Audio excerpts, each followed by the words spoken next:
10ல் 4 பேருக்கு இந்த fatty liver அப்படின்னு சொல்லக்கூடிய கொழுப்பு கல்லீரல் நோய் வந்து இன்று காணப்படுகிறது.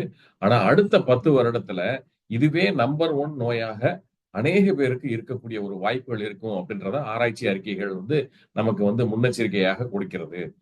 மிதமிஞ்சிய அளவுல இருக்கக்கூடிய இந்த கார்போஹைட்ரேட் ஆனது கொழுப்பாக மாறி நம்மளுடைய லிவர்ல வந்து ஸ்டோர் ஆகும்போது தான் இந்த ஃபேட்டி லிவர் அப்படின்ற ஒரு கண்டிஷன் வந்து உருவாகிறது.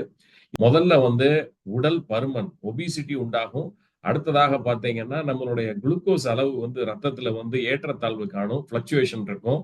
அடுத்து டைப் 2 டயபெட்டிஸ்க்கு நம்ம போகிற நேரம்லாம் அதே மாதிரி நம்மளுடைய ட்ரைகிளிசரைட்ஸ் அப்படின்னு சொல்லக்கூடிய இந்த ரத்த கொழுப்பின் அளவு வந்து கூடும். இதற்கு மிக முக்கிய காரணம் வந்து பார்த்தீங்கன்னா, நம்மளுடைய தவறான உணவு பழக்கவழக்கங்கள், துரித உணவுகள், அதிகமாக நம்ம காய்கறிகள் மற்றும் பழங்கள் எடுத்துக்கொள்ளாதது ஒரு காரணம். மிக முக்கிய காரணமாக வந்து பார்த்தீங்கன்னா, 0 எக்சர்சைஸ். நம்ம எக்சர்சைஸே பண்ணாம இருக்கிறது ஒரு காரணம். பிற முக்கிய காரணங்கள் அப்படின்னு சொல்லி எடுத்துக்கிட்டீங்கன்னா, ஒரு சில நேரங்கள்ல நம்ம எடுத்துக்கொள்ளக்கூடிய ஒரு சில மருந்துகளே இதற்கு காரணமாக அமையும். காய்ச்சல், தலைவலி, சளி இந்த மாதிரி நேரங்கள்ல நம்ம ஓவர் த கவுண்டர் ப்ராடக்ட்னு சொல்லக்கூடிய மருந்து கடையில போய் நம்மளா வாங்கி சாப்பிடக்கூடிய இந்த அஸ்டோமினோபன் அப்படின்னு சொல்லக்கூடிய இந்த காய்ச்சலுக்கான antibiotic drugs, anti inflammatory drugs, NSAIDs இது எல்லாமே வந்து பாத்தீங்கன்னா இந்த ஒரு நிலைக்கு நம்மை எடுத்து செல்லும். இதை தாண்டி மிக முக்கியமாக இந்த ஸ்டாட்டின் ட்ரக்ஸ் அப்படின்னு நம்ம சொல்லக்கூடிய இந்த கொழுப்பையும் நம்மளுடைய இருதய பாதுகாப்பிற்காகவும் நம்ம எடுத்துக்கொள்ளக்கூடிய மருந்தும் இதற்கு காரணமாக அமையும். ஆகவே முறையாக மருத்துவரின் ஆலோசனையின் பேரில் இதனுடைய அளவிடை நீங்கள் அவசியமாக எந்த அளவுக்கு குறைக்க முடியுமோ அந்த அளவுக்கு குறைத்துக் கொள்வது மிகவும் நன்றாக இருக்கும். ஃப்ரூட்ஸ், வெஜிடபிள்ஸ் நிறைய நீங்க சேர்த்துக்கணும்.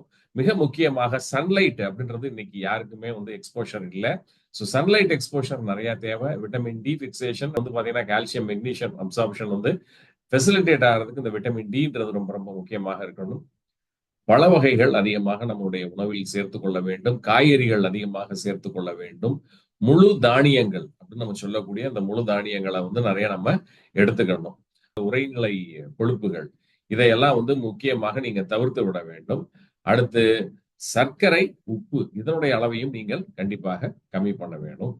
இந்த ஆல்கஹாலை டோட்டலாவே நீங்க அவாய்ட் பண்ணிடணும்.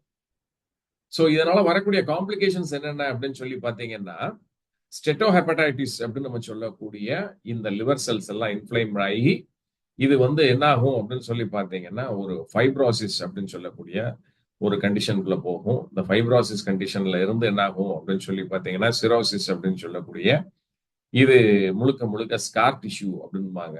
இந்த ஸ்கார் டிஷ்யூ மாதிரி இது மாறி நாளைக்கு வந்து இதுவே வந்து என்ன ஆயிரும் அப்படின்னா கேன்சராக மாறுவதற்கும் வாய்ப்பு உண்டு. நம்ம லிவரினுடைய ஃபங்க்ஷனை தெரிந்து கொள்வதற்காக பிரத்யோகமாக இருக்கக்கூடிய ரத்த பரிசோதனையில தான் வந்து இந்த எல்எஃப்டி டெஸ்ட் சொல்றோம், லிவர் ஃபங்க்ஷன் டெஸ்ட்.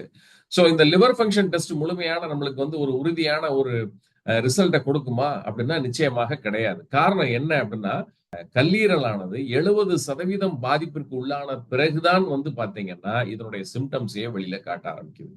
அப்ப 30% ஃபங்க்ஷனலா இருக்கும் போது வரைக்கும் பாத்தீங்கன்னா பெரிய அளவு பாதிப்புகளை வெளியில காட்டாது. ஆனா இந்த 70-30 ரேஷியோ அப்படின்னு சொல்லி சொல்லுவாங்க. இந்த 70ஐயும் தாண்டி மோசமான ஒரு பாதிப்புக்குள்ள அது செல்லும் போதுதான் வந்து பாத்தீங்கன்னா இந்த எல்எஃப்டி டெஸ்டே வந்து உங்களுக்கு பாசிட்டிவா வந்து சயின்ஸை காட்டும். அதுக்கப்புறம் தான் சிம்டமேட்டிக்கா உங்க பாடியில இருந்து நிறைய வந்து எக்ஸ்பிரஷன்ஸ் வந்து வெளியில தெரிய வரும். சோ உங்க கல்லீரலை எப்படி பாதுகாத்துக் கொள்ளலாம் அப்படின்னு சொல்லி பாத்தீங்கன்னா, காலையில் எழுந்தவுடன் ஒரு 40 நிமிடம் நல்ல ஆரோக்கியமான உடற்பயிற்சி மேற்கொள்ள வேண்டும். அடுத்ததாக இந்த கொழுப்பு சார்ந்த உணவுகளை முழுமையாக தவிர்த்து விட வேண்டும். அதிகமாக மாவுச்சத்து இருக்கக்கூடிய உணவுகளை நீங்கள் தவிர்க்க வேண்டும்.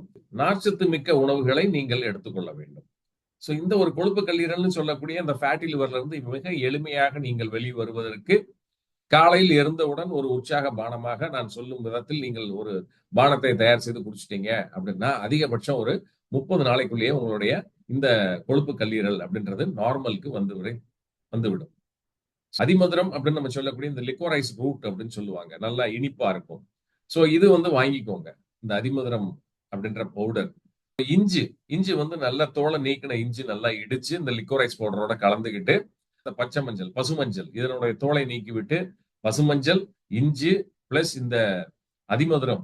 சோ இதோட மிக முக்கியமாக மற்றொரு வேர் ஒண்ணு இருக்குது. இதுக்கு பேர் வந்து சீம காட்டு முள்ளங்கி வேர் அப்படின்னு சொல்லுவாங்க. இந்த சீம காட்டு முள்ளங்கி வேரு இல்ல அப்படின்னா சீம காட்டு முள்ளங்கி இலை.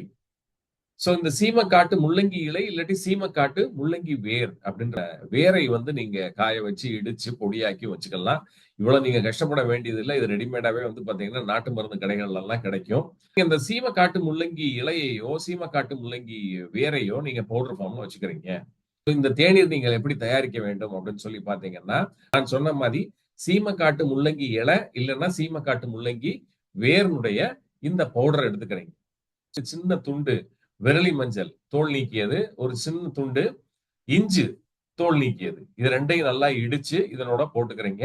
கூட வந்து இந்த அதிமதுர பவுடரையும் போட்டு நல்லா ஒரு 2 டம்ளர் தண்ணியில இத போட்டு நல்லா கொதிக்க வச்சு சிம்ல வச்சு இது 1 டம்ளரா வத்தி வர்ற வரைக்கும் வச்சுட்டு, அதற்கப்புறம் இத வந்து வடிகட்டிட்டு, இத நீங்க காலையில உற்சாக பானமாக குடிச்சீங்க அப்படின்னா, ரொம்ப அற்புதமான ஒரு உடல் புத்துணர்ச்சியும் கிடைக்கும். உடல் பலம் கிடைக்கும். அதே நேரங்கள்ல உங்களுடைய கொழுப்பு கல்லீரல் மிகவும் எளிமையாக மீண்டும் இயல்பு நிலைக்கு திரும்பிவிடும். கல்லீரல் பாதிப்பு தானே எனக்கு இருக்கிறது அப்படின்னு நீங்க நினைக்கலாம். ஆனா அந்த கல்லீரல் பாதிப்பே உங்களுடைய இதய பாதிப்பிற்கும் காரணமாக இருக்கலாம். உங்களுடைய சிறுநீரக பாதிப்புகளுக்கு காரணமாக இருக்கலாம். ஆகவே இதை எளிதாக எடுத்துக்கொள்ளாமல் மிக முக்கியமாக நீங்கள் இதை கவனம் செலுத்தி, நான் சொன்ன இந்த ஒரு சில வாழ்வியல் மாற்றங்களை உங்களுக்குள் கொண்டு வந்து நல்லதொரு ஆரோக்கியமான வாழ்க்கையை வாழ்ந்திடுங்கள்.